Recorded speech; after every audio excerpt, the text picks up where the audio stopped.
Olá! Hoje a gente vai mergulhar num tema que, olha, é o coração do nosso mundo moderno, esse mundo movido a dados. Vamos desvendar de vez a conexão entre estatística e ciência de dados. A gente vive numa era onde a informação jorra de todos os lados, né? É um volume absurdo. E aí fica a grande pergunta. No meio de tanto ruído, como é que a gente encontra o que realmente importa? Como se transforma essa avalanche de dados em conhecimento de verdade? É isso que a gente vai explorar agora.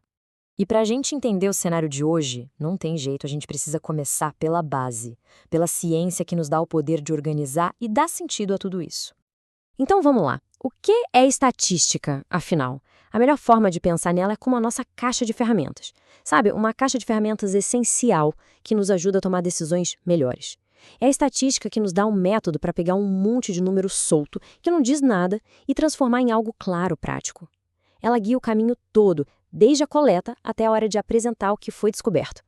E como toda boa caixa de ferramentas, a estatística tem seus instrumentos principais, seus conceitos-chave. Vamos dar uma olhada em alguns deles, que são a base para a gente investigar o mundo ao nosso redor. Ok, primeiro conceito fundamental, a diferença entre população e amostra.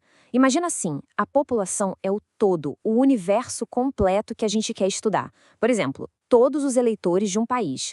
Já a amostra é um pedacinho, uma fatia representativa desse todo, como, sei lá, 1.000 eleitores que a gente escolhe para analisar e, a partir deles, entender o grupo inteiro. Mas por que usar só um pedacinho? Por que não estudar todo mundo de uma vez?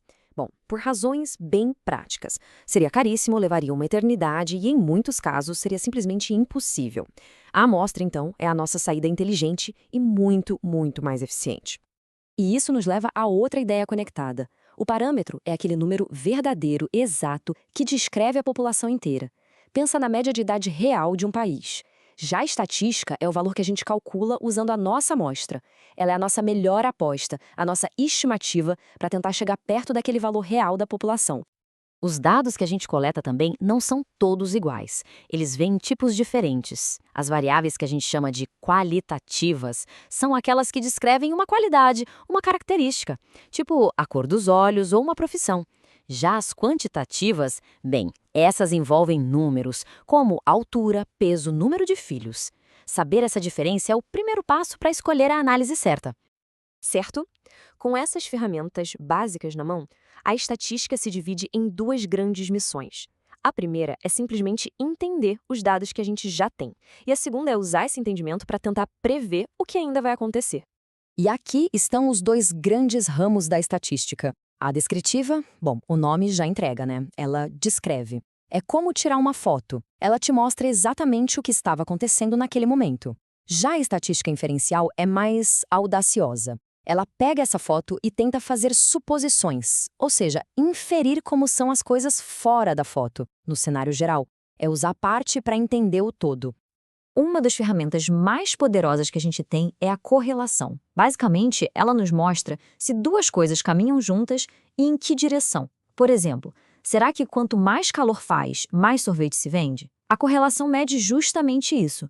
Mas, atenção, aqui vem um dos alertas mais importantes desse campo. E essa é, talvez, a regra de ouro da estatística. Correlação não significa, de jeito nenhum, causalidade. Só porque duas coisas acontecem ao mesmo tempo, não quer dizer que uma causa a outra. O exemplo clássico é esse. No verão, as vendas de sorvete sobem e o número de afogamentos também. Então quer dizer que sorvete causa afogamento? Óbvio que não. Existe um terceiro fator, o calor, que causa os dois. Entender isso é crucial para não tirar conclusões totalmente erradas. Ok, agora que a gente tem essa base sólida de estatística, vem a pergunta de $1 milhão. E a tal da ciência de dados? Onde ela entra nessa história toda? É aqui que muita gente se confunde. Então vamos esclarecer isso de uma vez por todas. Vamos começar com uma afirmação direta para não deixar dúvida. Estatística não é a mesma coisa que ciência de dados. Elas estão super conectadas, são irmãs, mas não são gêmeas idênticas. A estatística é uma peça fundamental do quebra-cabeça, mas não é o quebra-cabeça inteiro. E olha, isso não é só uma opinião. A própria Associação Americana de Estatística, que é uma autoridade gigante no assunto, diz isso. Ela coloca a estatística como um dos pilares da ciência de dados. É a estatística que fornece o rigor, a base teórica para tudo. O que a ciência de dados faz, então?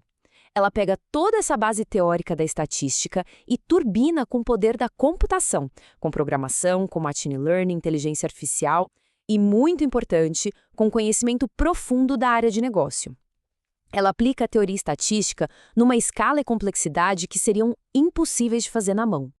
Então, o jeito certo de enxergar as duas não é como competidoras, mas sim como parceiras. Parceiras poderosíssimas numa jornada de descoberta a partir dos dados. Se a gente fosse resumir a relação numa frase, seria esta. A estatística é o arquiteto que desenha a planta do prédio, com toda a teoria, todo o rigor matemático. A ciência de dados é a equipe de engenharia que pega essa planta e usa a tecnologia mais avançada para, de fato, construir o arranha-céu. Elas trabalham juntas num ciclo perfeito. A teoria estatística dá a base para a análise.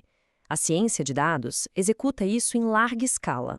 E aí a estatística volta para ajudar a gente a interpretar os resultados do jeito certo, entendendo as incertezas. No fim das contas, o objetivo das duas é o mesmo: permitir que a gente tome decisões melhores com base em evidências. E isso tudo nos leva a uma reflexão final, né? Agora, entendendo um pouco melhor como funciona essa dupla poderosa, que grande pergunta sobre o mundo, sobre o negócio, sobre a sociedade, poderia ser respondida se a gente tivesse os dados certos e as ferramentas certas em mãos? As possibilidades, sinceramente, são infinitas.